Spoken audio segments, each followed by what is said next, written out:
Good morning, everyone. Hoping everything is okay with you this week. I don't have many general announcement before we begin to talk about today's topic. Primarily reminding you once again, as I said on Monday, that by next Monday, the 29th, March 29th, I want you to submit to me your planned topic for the final paper. And if you're deciding to write the paper with others more than, with a group, as I said, you can work in a groups of up to 3 people, then I need to know about that. So please make sure that you do that by Monday. And of course, as I said numerous times, if you need help choosing a topic, understanding what you need to do, talk to me. We have office hours. We have a class on Friday that you can come and talk about that. And of course, you can email me, but if you want to have actually a conversation that can get to something about that, I would recommend to either come on, log on and when we have office hours, or just come on the Friday lesson, whichever you prefer. It doesn't matter to me. Um, that's it for this part. I will hopefully by the end of next week post a shorter video with some details or some tips about how to think about and how to approach the final paper that you had, the final project that you have for the semester, the paper and presentation, but we'll get to that next week. So let me share my screen with you. Today we complete, now you see that? Today we complete the discussion about audience cost by focusing mostly on the public angle of it, which is relatively similar in structure to what we had last week when we talked about democratic piece and then the public angle of democratic piece. So on Monday, I presented the idea behind the audience cost theory, which is the political cost of backing down from a promise. A leader issues some kind of a demand, some kind of a threat, then decides to back down. Are there costs for that? Then focusing more on the strategic angle of it. What does it mean when a leader of a democracy backs down? If we assume that the leaders will pay a price for backing down, then whenever a leader of a democracy decides to issue a threat, it should be taken by her or his rivals as a credible threat. Because if I'm a leader of an autocracy and my rival, the democracy, issues a threat, I know that if that leader, the leader of the democracy will back down, she will pay a cost. So I should take the threat issued by the democracy as serious, right? The motivation behind the potential cost from the audience are damages to the reputation, the honor, the credibility of the country. And then the Schultz discussion about the observation problem, the fact that in many cases when we observe the actions of states in international conflict or international crises, then we only observe the actions that are going to involve by design low audience cost, because if the leader knows that his action or her action are going to generate high cost, high audience cost, they're not just not going to go with those kinds of actions. So we'll never actually observe actions that's going to entail or going to lead to high audience cost. And then talked a little bit more how that translates to how do we measure audience cost in studies that involve data. So the main one we talked about was crisis reciprocation. If I'm a democracy, if my rival reciprocates in a crisis, that means that my threat was not taken seriously. So the audience cost should be, in this case, very, very high because I'm not appeared to be very serious in my cost. And finally, I talked about the fact that democracies do not, the recent studies, the more challenge that those studies had, saying that it's not just democracies that can generate audience cost. Leaders of autocracies also have to cater to some kind of audience, so they are also facing those kinds of effects. And then showing the evidence for that, especially when we break down autocracies to different types, showing that some types are less likely to generate audience cost and some types are more likely to generate them, ones who are on some level a little bit closer to democracies maybe compared to the personalist type regimes, which are based on one ruling family or one ruling leader, and that's going to make audience cost less likely to be generated. If you have any questions about that, as always, you are welcome to email me. Okay, so we keep talking, as I said, about audience cost today.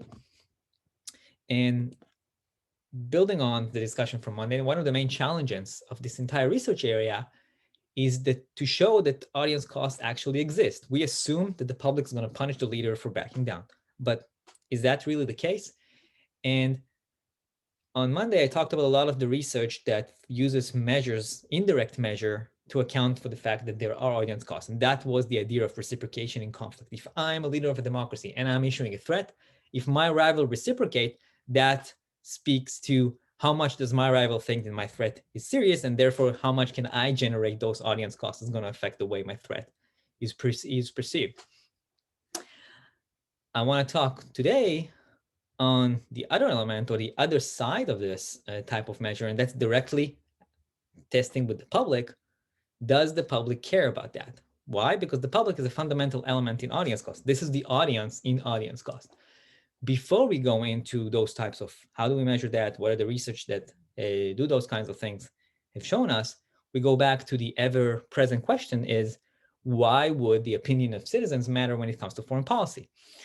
We know that foreign policy issues are important for voters, maybe not as much today as it was in the past. During the Cold War, foreign policy was a lot more prevalent when it comes to American politics overall.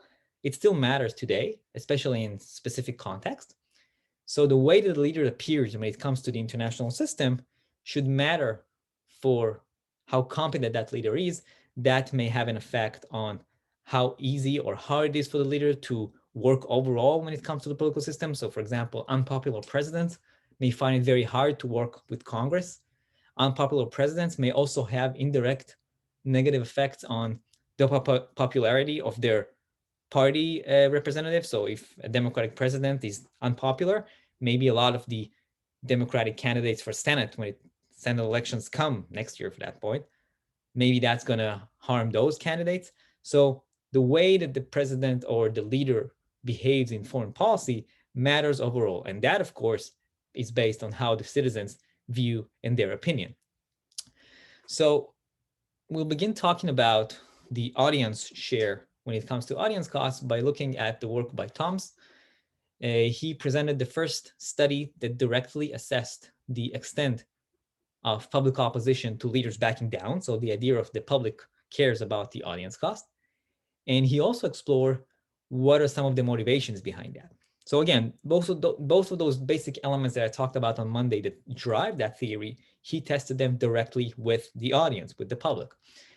So what he begins with is the audience cost logic is based on two central puzzles. First, do citizens even care about false promises or when leaders decide to back down from threat or from any kinds of demand? Second, how will they hold their leaders accountable?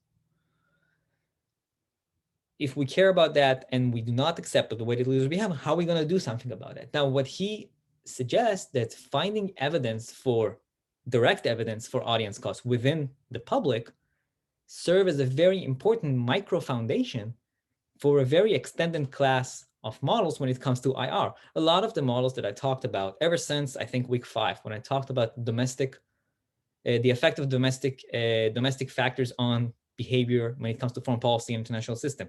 A lot of it is driven by public opinion. And if the public really cares about those kinds of issues, that means that a lot of those models have much stronger foundations to the way that they derive all kinds of predictions about the way that leaders should behave in the international system. So to do his test, he relies, of course, on experimental methods, such as the same thing as like I talked about last week. His main question in this case is how does the choice to back down, to issue a threat and back down, or issue a threat and or not issuing a threat, how is the difference between those two options will affect the approval of the leader?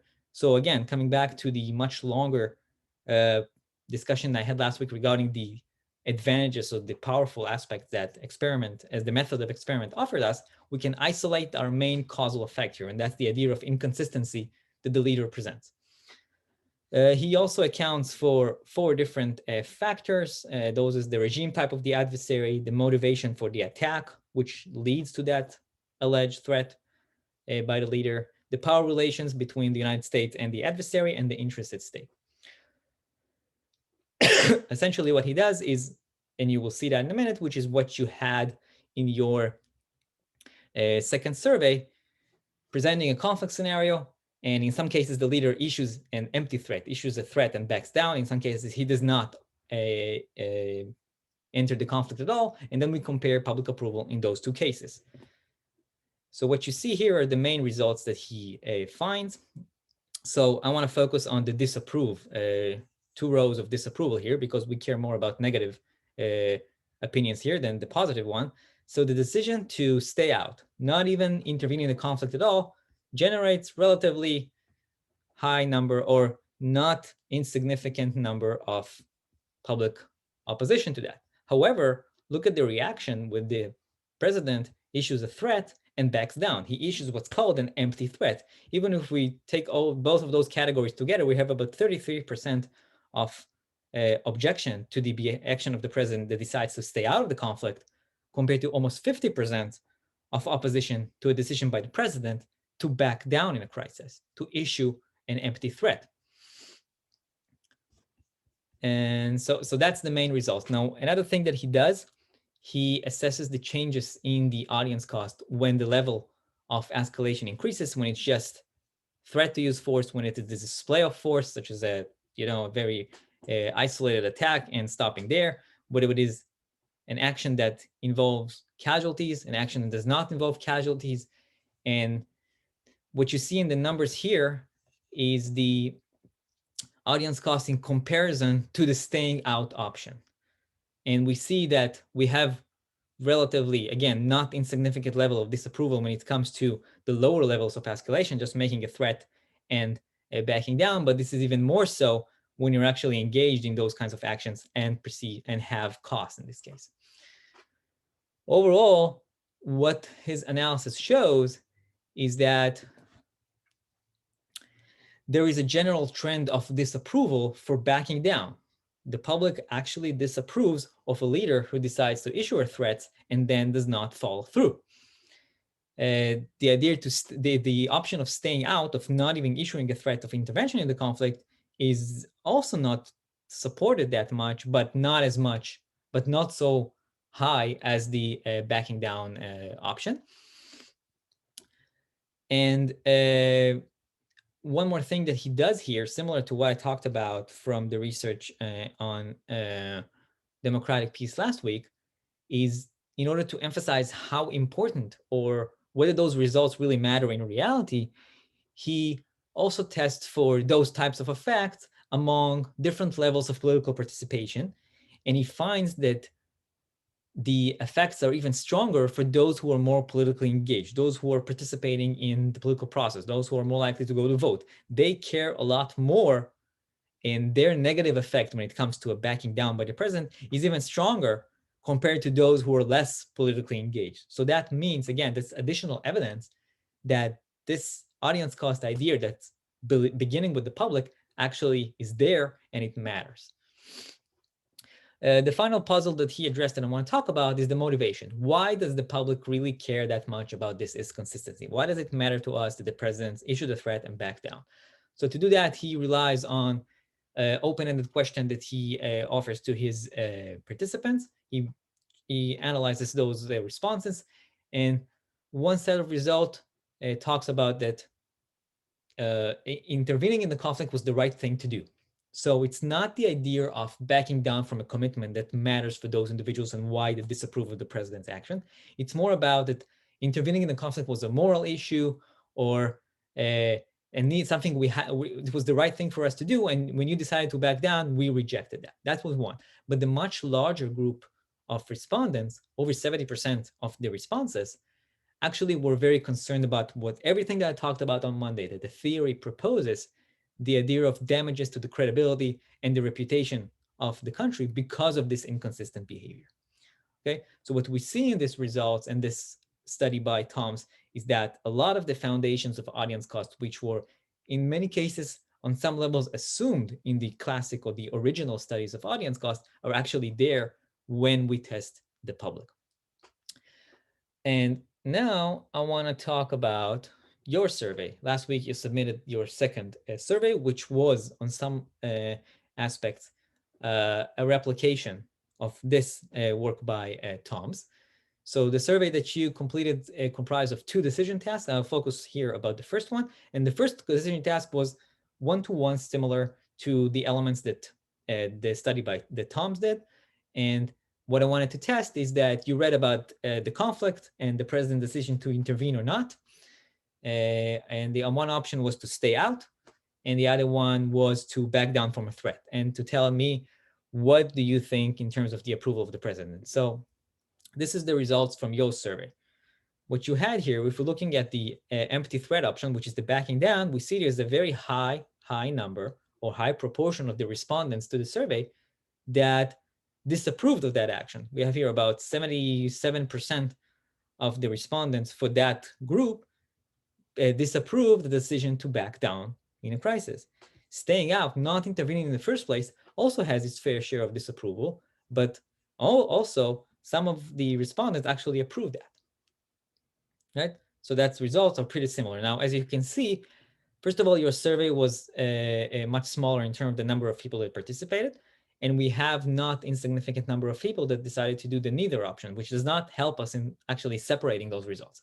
So what I did for the next one is similar to what I did last week, is removing the responses that were neither, and then using two categories. Some of you disapproved and some of you approved. And that's what you see here.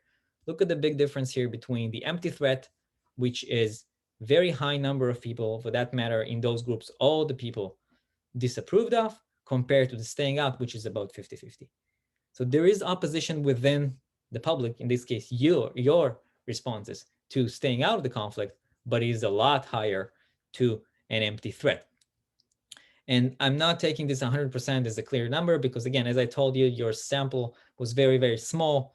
There's not a lot of people that that completed the survey, unfortunately. And even if all of you would have answered it, still we'll have a very large number because, again, the sample is relatively smaller. But still, what's important to understand is those big differences we have here between around 50% to about 100% here. Even if it was 40 to 90 or 40 to 80 or 40 to 60 for that matter, it's still a significant difference we need to account for. So the bottom line, in terms of your first scenario for this survey, that we were able to replicate the work by Tom's, and we're able to understand and see how audience cost emerges. Inconsistency in the behavior of the presidents matter for the audience, in this case, you guys. All right, now I want to dig a little bit deeper and begin talking about some of the more specific elements of the audience cost mechanism using those kinds of individual level responses. So this is the work by Lewandowski and Horowitz. They focus on the domestic politics and how different factors within the domestic environment may shape audience cost in cases of international conflict or crises.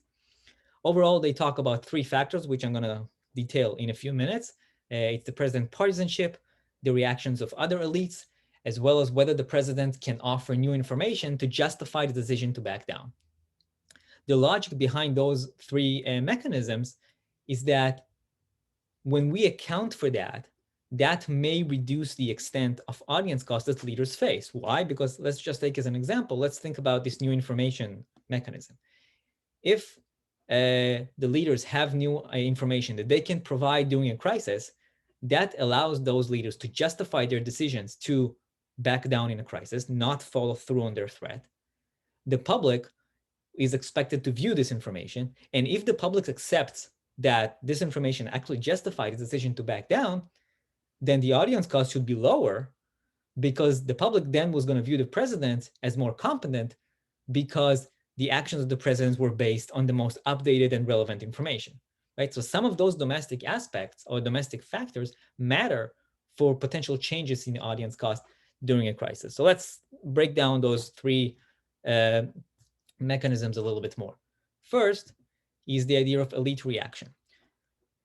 I talked a little bit about other studies in IR that argue that the reaction of elites within the opposition are critical to understand, resolve, or to understand the credibility of threats issued by leaders of democracies. If opposition parties support the threat or the demand issued by the president or the leader of the country, then this is going to represent a much stronger and credible signal that there are true intentions behind that demand or that threat. And this threat is not a bluff and should be taken seriously, because if the opposition party also supports that, that means it's a true threat. And we can apply the same logic for audience cost, especially because in the early stages of a crisis, elites have a lot more information advantage compared to the public. When crisis just begins, elites have a lot more information about what happens than what the public actually knows. So they can actually be the ones that impose the audience cost on the leader. So if early in a crisis, elites are supportive of the president's decision to back down or do not support the president's decision to back down, matters a lot.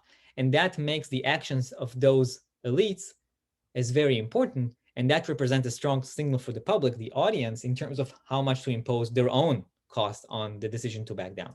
So what they suggest is that elites may lead to two different outcomes. One, which is more common in recent years, is that elites are going to be split along party lines. And while this is more common, it's less likely in the short term when it comes to a security context, because the leaders can actually frame the crisis as a national interest, and then it's going to make this split along party lines less likely. Another potential outcome is going to be a consensus in the sense that elites of both parties are going to both back the president's decision to back down in a crisis. So the president issues a threat and then backs down. But the elites in both sides, in the American case, elites in both sides of the political partisanship supports the decision to back down. And that's going to send a very strong signal to the public that that was a choice by the president, which is accepted on all members of the political system, and therefore the leaders should not be punished. That's the idea behind elite reactions. The second factor is partisanship. So by default, we may assume that audience cost will be imposed based upon the leader's partisan affiliation. So Democratic citizens are more likely to impose high audience cost on an empty threat by a Republican president and vice versa. However, what they suggest is that security crises, again, represents a little bit of a different context. First of all, they are a lot more immediate. They have a lot of short-term implications. And that's going to reduce the effects of the long-term existing dispositions, which in many cases are dominated by partisanship. And also, a security crisis tends to enhance the national identity compared to a partisan identity, right? So that's one element. Another one is that public opinion is strongly influenced by framing by members of the elites, especially because, as I said earlier, elites have the informational advantage compared to the public. The elites know a lot more about what happens in the international crisis, especially early on, compared to the public. So the elites can actually frame public opinion on some level. And the president actually serves as the main framer of the event. If the president describes the event and the decision to back down in broader terms, this was in our national interest, that should matter for how the public views those kinds of actions, those kinds of inconsistency actions. The third factor is the idea of justification. If the president can't present new information that justifies the decision to back down, then audience cost should decrease. The logic, once again, is that the information will show the voters that not following through on the threat actually led to prevention of unnecessary cost, whether it is human life, whether it is international credibility, whether it is economic cost. When the president decided to back down in a crisis, it actually saved us from paying unnecessary costs. And that's going to make the president, or the leader again, appear more competent, and audience costs should be lower. That's the idea behind that mechanism. So they involve all those three aspects into their experimental design that they test this idea with conflict scenarios, relatively on some level similar to what you had in your own survey. And what do they find? Overall, they find that those elements affect the approval of the president, primarily the elite views as well as the new information. See the example here, see the differences here between a president that provides new information has relatively high degree of approval compared to a president that does not provide new information when he decides to back down. We have here support of both parties substantially higher when compared to only support by the party of the president. So again, those mechanisms about elite reactions as well as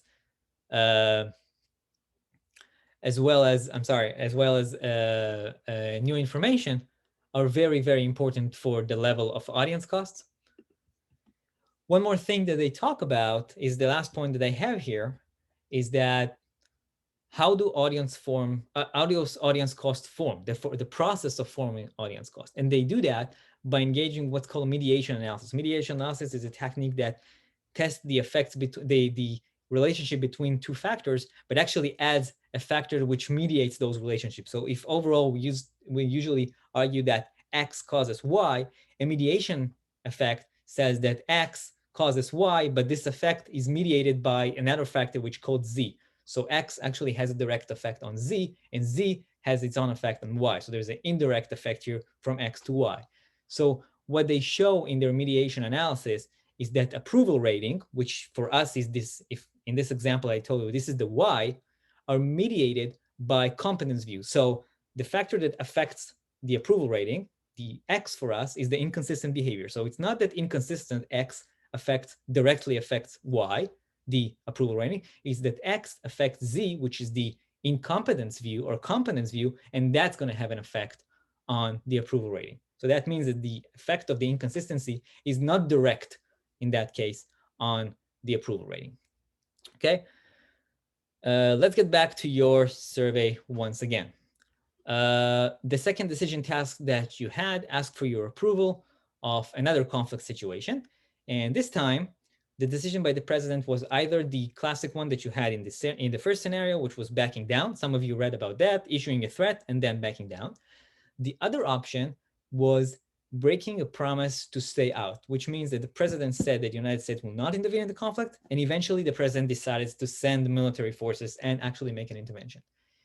And additional elements that was incorporated into this second scenario was that some of you have read a scenario which involved new information that justified the choice, whether it is to back down or to break the promise of staying out. And some of you did not read. And that allows me to test and also to show, similar to what Lewandowski and Horowitz did, is whether this new information matters for your approval on the president's decision.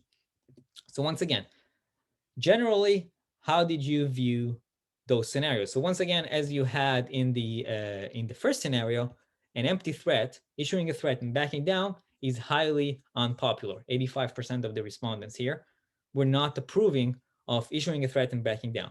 Here, we have about almost 30% disapproval of the backing in. And that's, again, this is breaking a promise of saying the United States will not intervene in the conflict and then deciding, well, actually, we will intervene in the conflict. That's the idea of backing in. Here, there's even almost 35% actually support this kind of action, right? So that's overall. Now, once again, let's go to a more nuanced type of results. And that is removing the neither option and also accounting for the effect of the new information. So let's start again from what we're more familiar with, and that's the empty threat. And this time, no information. There's no information to justify backing down in the crisis. The level of disapproval is, once again, in this case is the 100%, is very, very high. But look what happens for the group of you that read an information that justified the decision to backing down. It wasn't a very large drop in the audience cost, but it was almost 20%, which is not insignificant for that matter. 18% actually approved of the president's decision to back down from the threat, which matters a lot. Now we'll go to the backing in option. Again, backing in with no information is overall broken down into 2 out of 3 respondents disapproved of issuing, saying that we're not going to intervene, and then essentially that we do intervene, and about a third supported that.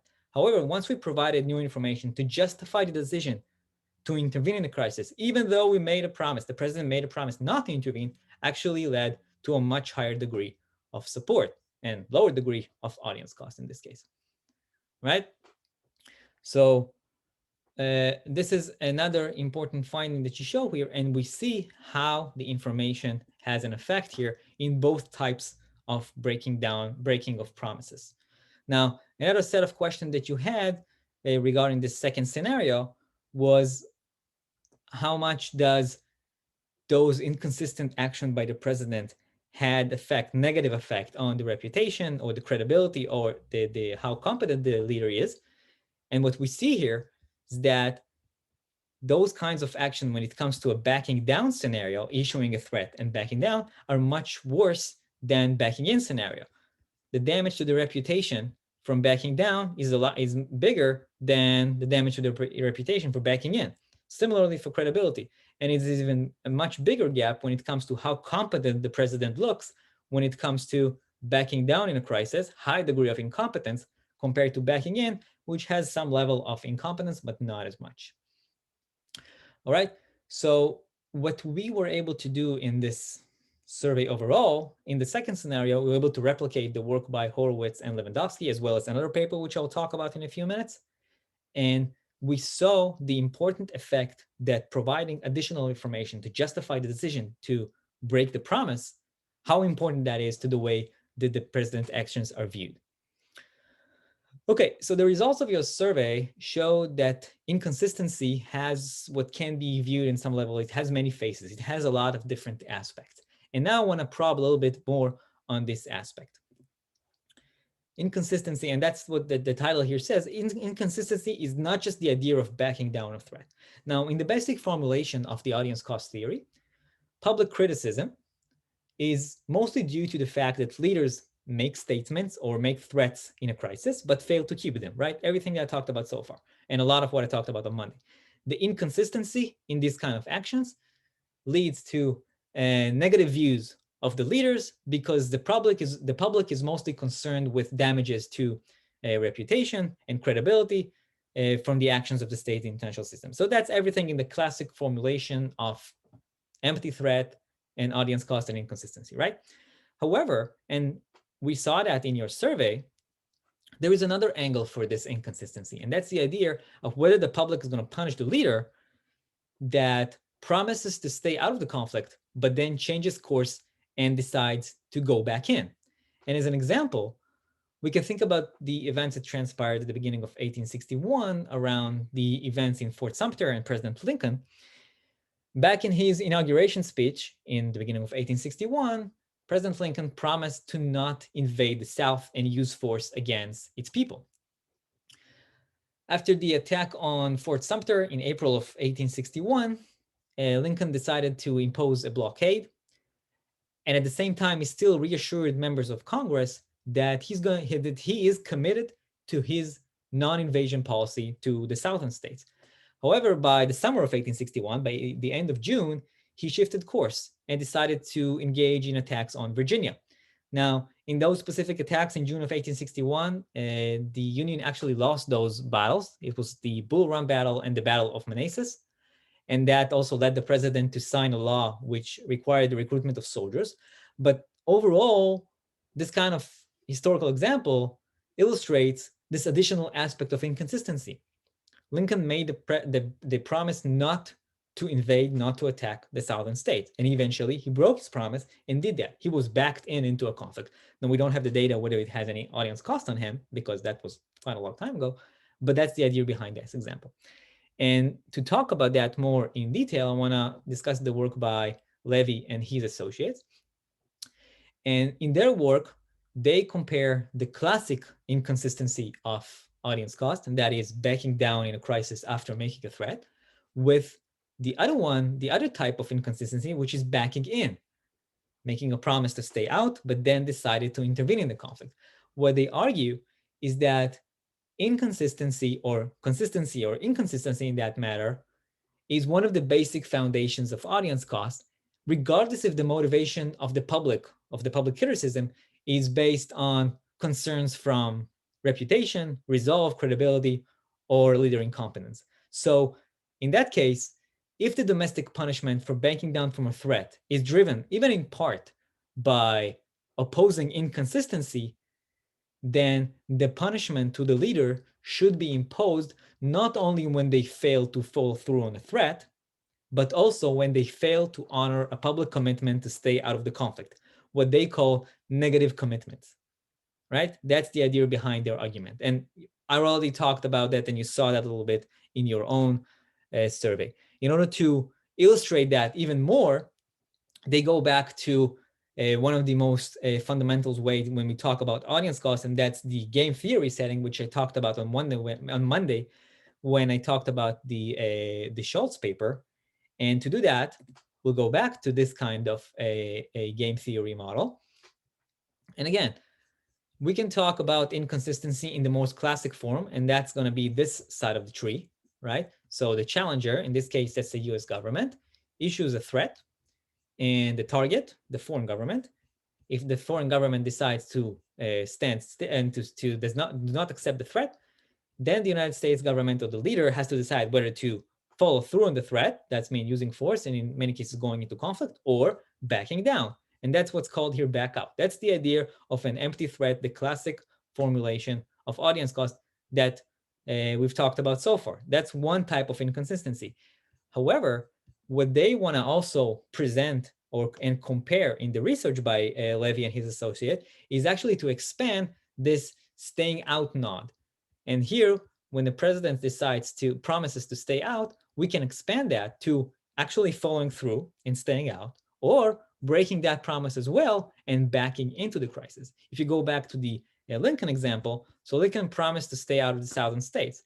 But this here is the events of Fort Sumter and everything that happened during the spring and the beginning of the summer of 1861. And then he decides to back in and to go and to use force against the southern states.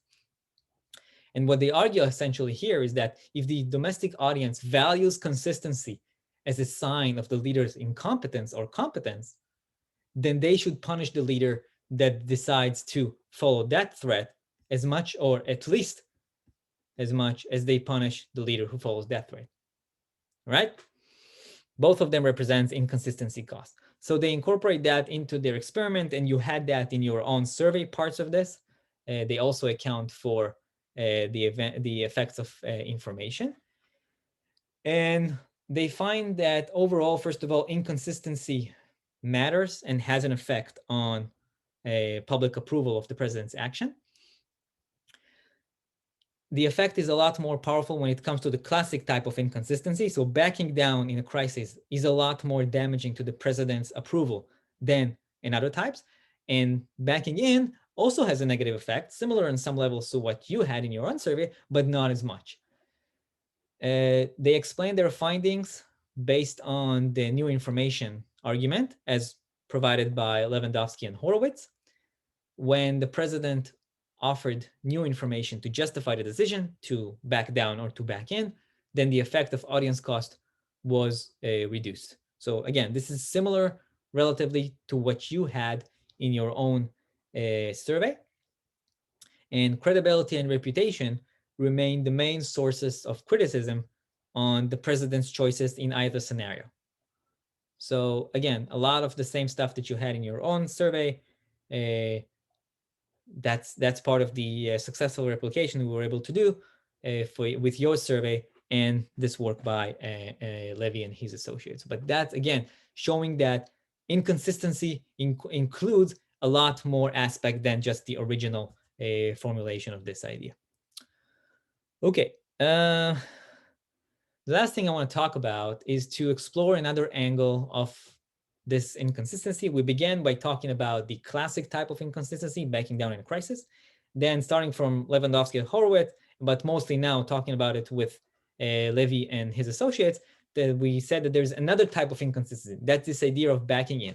And now I want to stay in that area of choice by focusing on the decision to intervene in the first place. Is this part of this computation or calculus of audience cost? Does the initial decision by the president or the leader to intervene in the first place, does this matter?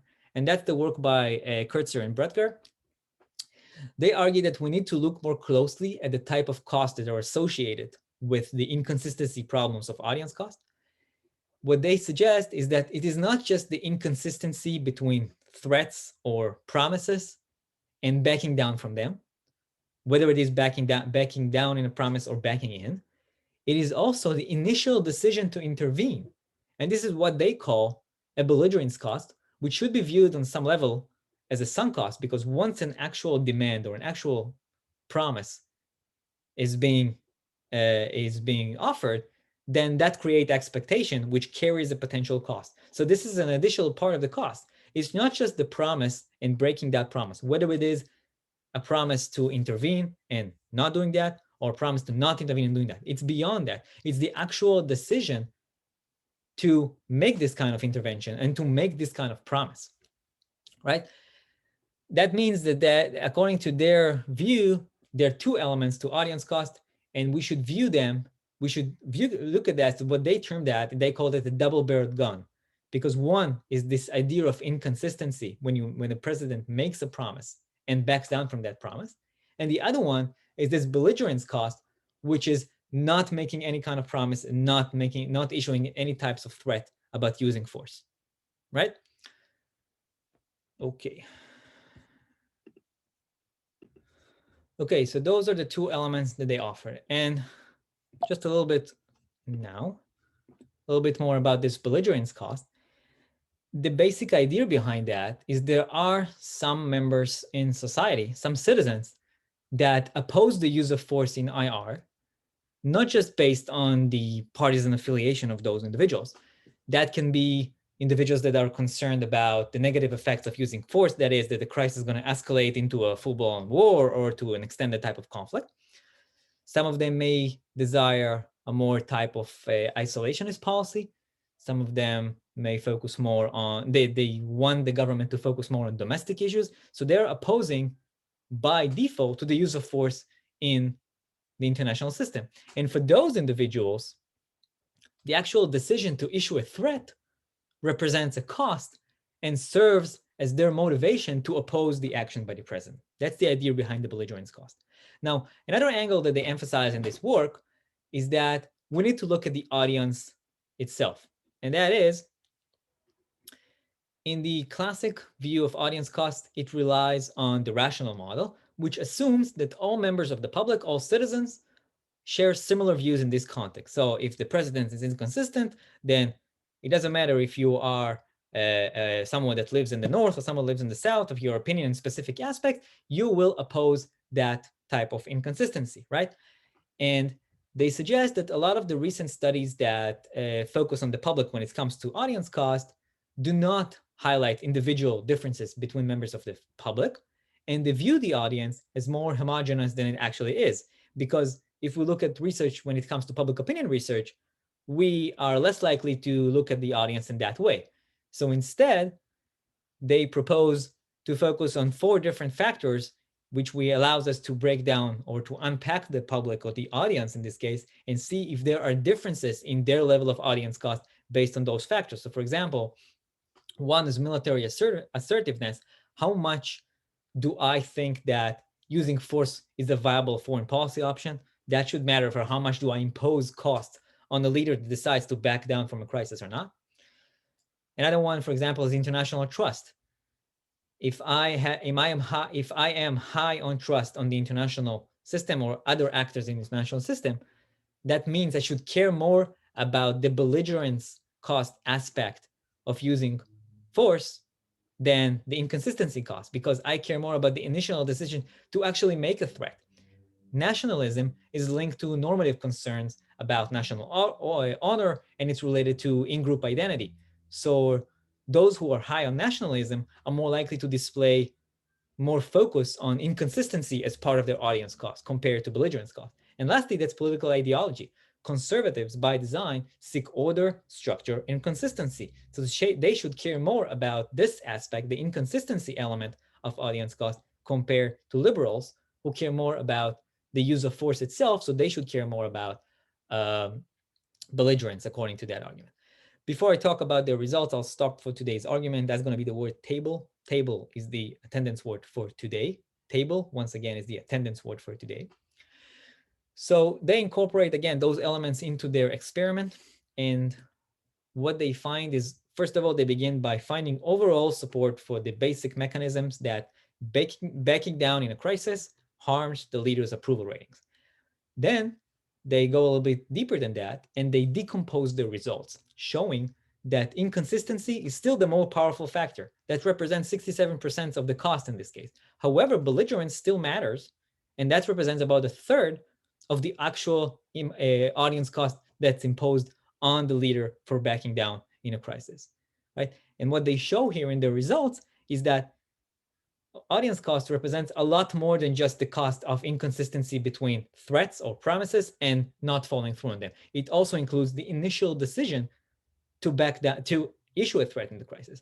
Now, as I said, they talk about the decomposing the audience as well, looking at the audience. So what they do here, what you have here on your screen, are the different elements or the different factors within the audience itself, and how it is broken down to the fraction of audience cost, which is either the belligerence cost, which is the darker shade, or the inconsistency cost, which is the lighter shade. And we see here that, for example, those who are high on international trust care more about belligerence cost compared to inconsistency cost. Similarly, for those who are low, that's exactly the opposite. Now we see here again, a military approach. The use of military as a viable foreign policy option matters more for inconsistency costs, those that view the military as a viable foreign policy tool. Those that are less supportive of this tool in foreign policy actually care a lot more about the belligerence cost on the actual issuing of a threat, right?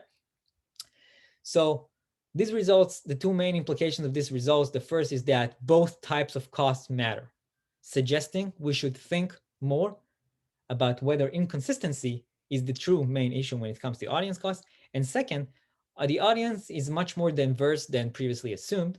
And some people care more about inconsistency, as we saw here, for example, those who are more hawks or those who are more conservative. And some actually emphasize the belligerence aspect of it. And some final general implications of that research, before I jump to this slide, is first is the sunk cost argument. First of all, audience costs also include a cost for actually making the threat to begin with. Some members of the public oppose the choice even before all the aspects of inconsistency begin. Before we get into making a threat or making a promise and not following through, there is a cost, and that's the decision by the president to issue those kinds of threats, and that's the sunk cost component. Second, the strategic sense of audience cost, which I talked a lot about on Monday. The very idea of making a threat shows rivals that the issue at stake matters for the leader of the state because the leader is willing to suffer cost.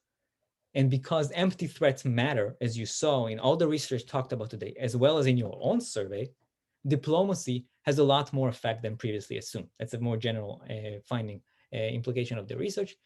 And third, we should pay more attention to the different or the variations in the audience characteristics when it comes to audience cost and its proposed effects. Okay, fine. So if you want to read more, as always, those are the recommended readings.